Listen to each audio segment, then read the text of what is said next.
Mamy Wiedźmina Online przed GTA 6, tak przynajmniej piszą polskie media gamingowe. Wiedźmin 3 multiplayer stał się faktem, pobierać i grać możecie już teraz. Przejdź Wiedźmina 3 z kumplem. Witcher Online jest dostępny i działa zaskakująco dobrze. Wiedźmin 3 otrzymał tryb multiplayer, Geralt może stworzyć własną kompanię i wyruszyć z innymi łowcami potworów. Wiedźmin 3 zyskał tryb online, projekt robi wrażenie. Wiedźmin Online oficjalnie wydany. Jeżeli chodzi o artykuły, to może opowiem o nich w następnym odcinku, albo nie wiem, później może w tym odcinku, ale nie zamierzam, bo naprawdę nie popisali się polscy twórcy, nie popisali się redaktorzy. I tu nie chodzi tylko o tytuły, tylko o samą treść artykułów. Bo pisali o funkcjach, których nie ma, albo przynajmniej tak nazywali rzeczy, które wyglądają jak manipulacja. Więc czym jest Wiedźmin Online? Wyobraźcie sobie, że gracie w MMO. Tylko te MMO jest trochę dziwne, bo jest pozbawione bardzo wielu funkcji. Po pierwsze, nie ma synchronizacji świata. Co to oznacza? Załóżmy, że gra ma cykl dnia i nocy, tak jak Wiedźmin. Czyli postacie raz idą do pracy, raz idą spać, robią jeszcze inne rzeczy, nie wiem, chodzą na targ czy coś takiego. To jest cykl dnia i nocy. I wyobraźcie sobie, że tutaj tej synchronizacji nie ma, bo ktoś może na przykład mieć noc w grze, inna osoba może mieć dzień i dalej gracie. To jest nadal tak zwane online. No ale dobra, no to już jest bardzo problematyczne, tak? Ale czy może być gorzej? Jest gorzej. Jeżeli załóżmy, mamy jakieś zadanie i musimy pokonać Eredina. Załóżmy, że musimy pokonać Eredina. Żeby dojść do tej linii fabularnej, musieliśmy wybierać te same zadania i czekać na siebie, żeby je przejść. A co z wrogami? Co z bossami? No tutaj jest najgorsze. To jest absolutnie najgorsze, bo tak jak przeczytałem w polskich mediach, że jest synchronizacja niby, to brzmi jakby była synchronizacja całej gry. Nie. O to chodzi, że tak jak człowiek pomyślałby, że w multiplayerze jak walczymy z jakąś osobą, na przykład z Eredinem, no to walczymy razem z nim, zabieramy mu razem życie i przechodzimy dalej grę, tak? Rozwiązujemy razem zadania, tak jak na przykład w Skyrim Together. Tak to działa, podobnie. Co tutaj wychodzi? Nie. To tak tutaj nie działa. Chodzi o to, że jeden gracz dostaje jednego Eredina i tylko on go widzi, on może mu zadawać obrażenia i Eredin mu może tylko zadawać obrażenia, a drugi gracz widzi swojego Eredina i może mu zadawać obrażenia, Eredin może mu zadawać obrażenia, ale nie może zranić tamtego gracza. Czyli tak naprawdę mamy trochę dziwny twór. Nie nazwałbym tego zdecydowanie online, bo to niewiele z online ma coś wspólnego. Okej, ale jakie są zalety tak naprawdę tej modyfikacji? No tutaj jest jedna sprawa, że jest wspólna pozycja gracza oraz animacje, które wykonuje. Także, jeżeli chodzi o walkę, będziemy widzieć jak nasz kumpela, nie wiem, atakuje jakiegoś stwora, tak? Tylko my nie będziemy widzieć stwora, czyli będziemy widzieć jak ktoś bije powietrze. Nie wiem, czy to jest imersja na najwyższym poziomie, ale no tak u nas to będzie wyglądać.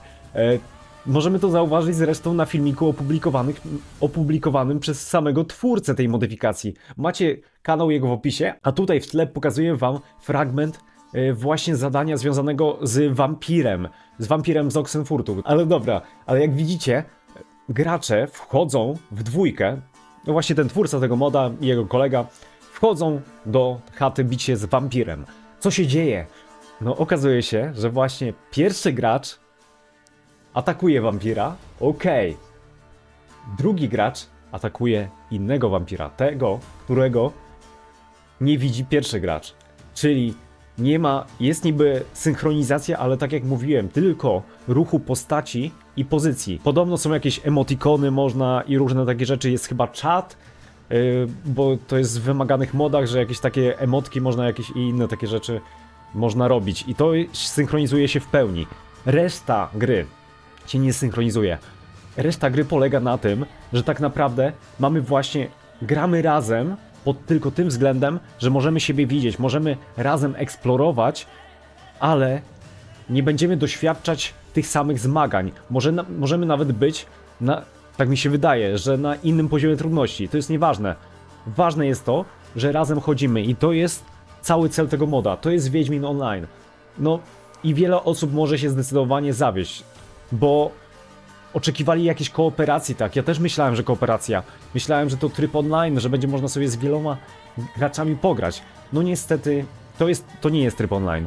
Wiedźmin jest o wiele trudniejszy do modyfikacji niż Skyrim na przykład, którym jest Skyrim Together. Wspaniała modyfikacja, genialna. Jeżeli chcecie w RPGa świetnego pograć razem, to polecam wam Skyrim Together. Skyrim dużo nie kosztuje. Kupcie sobie edycję Special Edition, jeżeli jest jeszcze możliwa do kupienia. Anniversary chyba nawet nic nie wprowadza, ten dodatek, ale dobra. Ale polecam wam Skyrima kupić i sobie pograć, zainstalować modyfikacje, tam jest launcher do modyfikacji, jest wszystko super. Ale ogólnie filmik nie miał być o Skyrimie, tak? Czy Baldur's Gate 3, to tam nie trzeba modyfikacji nawet. O co chodzi? To jest dobra podwalina, uważam. To jest dobry fundament, na którym można bardzo wiele zbudować. Sam autor nawet przedstawia swoje plany, że one są o wiele dalsze, że on chce ulepszać ten mod. Tylko błędnie uważam, nazwał to właśnie Wiedźminem Online. I po drugie, błędne było to, że oczywiście media zaczęły siebie kopiować i zrobiły coś z tego wielkiego. To jest bardzo skomplikowane programistycznie to, co on zrobił.